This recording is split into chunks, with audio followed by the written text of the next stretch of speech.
My name is Mike Lindsay. I'm a Cherokee storyteller. My heritage is Cherokee and English on my mother's side from Tennessee, and Cherokee and German on my birth father's side from a group of Texas Cherokees who migrated before the Trail of Tears to Texas and ultimately to Mexico. Okay, so let me ask you, just to be clear, that the Cherokee Nation, as I understand, is the largest of the native groups by population, I think? That is correct, yes. Okay. There are a lot of Cherokees, and sometimes Cherokee, the widespread nature of our people is called a diaspora. Also, I've been different place in the world and in the United States, and I usually run into a Cherokee somewhere.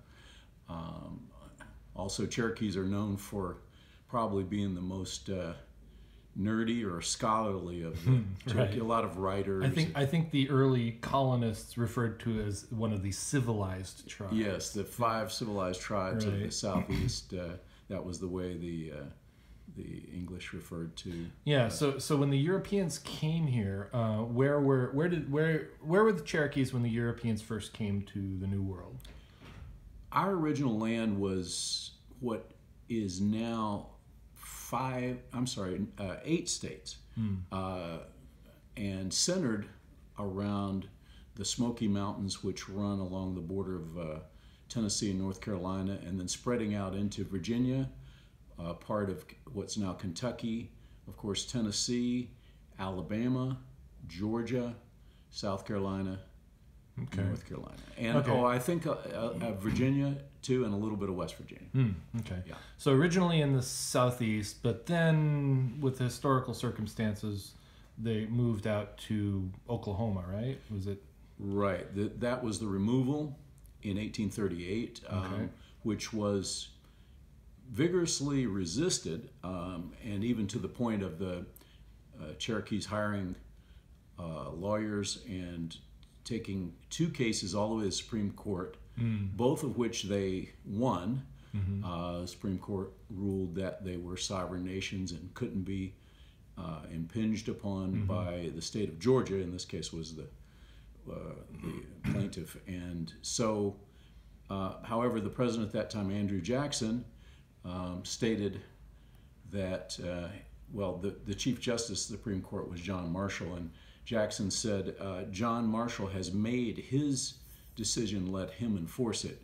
So it was really it was kind of a constitutional crisis. Yeah, it was an internal check and balance kind of, or not even that. It was actually kind of a violation of... It was a violation of the Constitution pre-Civil War. It was kind of a hint of things to come in terms of because of course the executive is supposed to enforce the rulings of the Supreme Court, not resist them. Not deny it or whatever system. Right. Okay. So that the removal, and we usually use as a proper noun with a capital R, right? Because it's a major historical event in American history. Sure. And one thing I always show my students when I talk about something like that is I pull out a $20 bill. Yeah, with Old Hickory on it. Andrew Jackson, yeah. I've done the same thing, actually. The picture of... There he is. There's the man. Yeah. That's Andrew Jackson. He's the one... what president was he? I don't know. I don't recall his number. It was in the early 1800s. Yeah. And but he was an interesting combination of...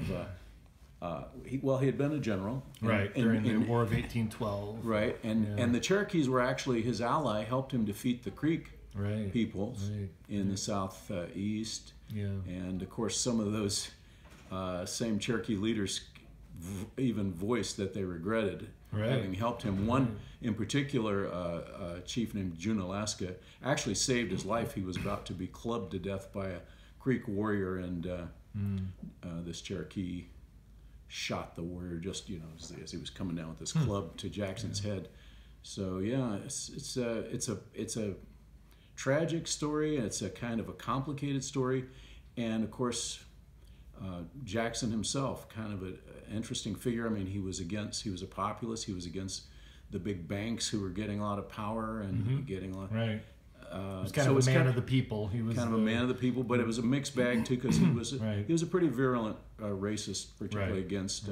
He was rough-hewn, as they say. He was a very rough and tumble guy, and a lot of people who were even in Washington resisted that when he was coming into the White House. Exactly. Like Andrew Johnson and those like.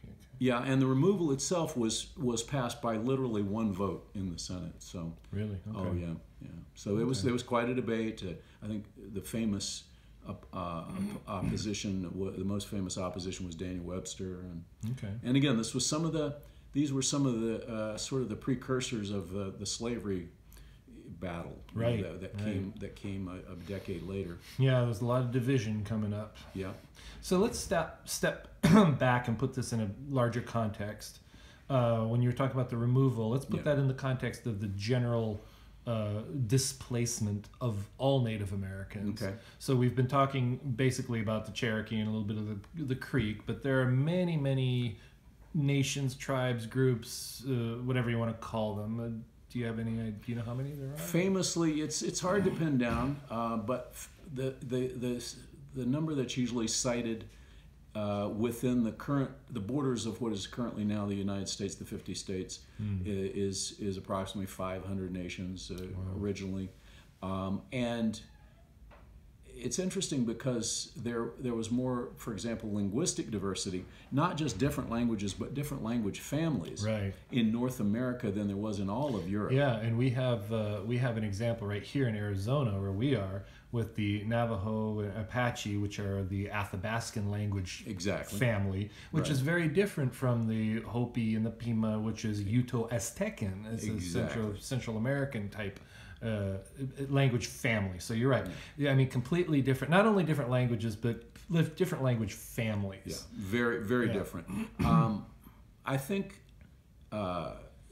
what is shared, and again, though, you have to be careful in overgeneralizing. But I'll just speak about what I know the most about, which is North American, Native North American nations. What is shared are a lot of cultural features. They're not all the same, but a lot of cultural features, a lot of worldview, ways of looking at life and family, and the normal things that people deal with, and how to be governed, how to be organized as a society, and so forth. I think those are the things that, from a European perspective in particular, kind of put us and lump us all together in this term of Native American. There was really no such term before the Europeans came, because people viewed themselves as their nation. You know, in the case of Cherokee, of course, the word Cherokee is not a Cherokee word. It is a bastardization of a Creek term. Often, with the colonial people. Our enemies gave, the enemies of a tribe were the ones who gave the name. So the Tsalagi was what the Creek told the English who we were, and roughly translated in the Creek language, that is cave dwellers, because our center of our world was mountains and caves. So they wanted to belittle them. And we were enemies. We had the high ground. They had the creeks and the rivers and so forth. But our name for ourselves is Aniyunwiya in Cherokee language, and it means, it's variously translated as the people, which the native name for many indigenous people in North America is translated that way. Or in our case, and this is a little bit of the Cherokee ethnocentrism, the real people is another translation. Sure, right. Okay, all right, well, that's good. Thank you very much.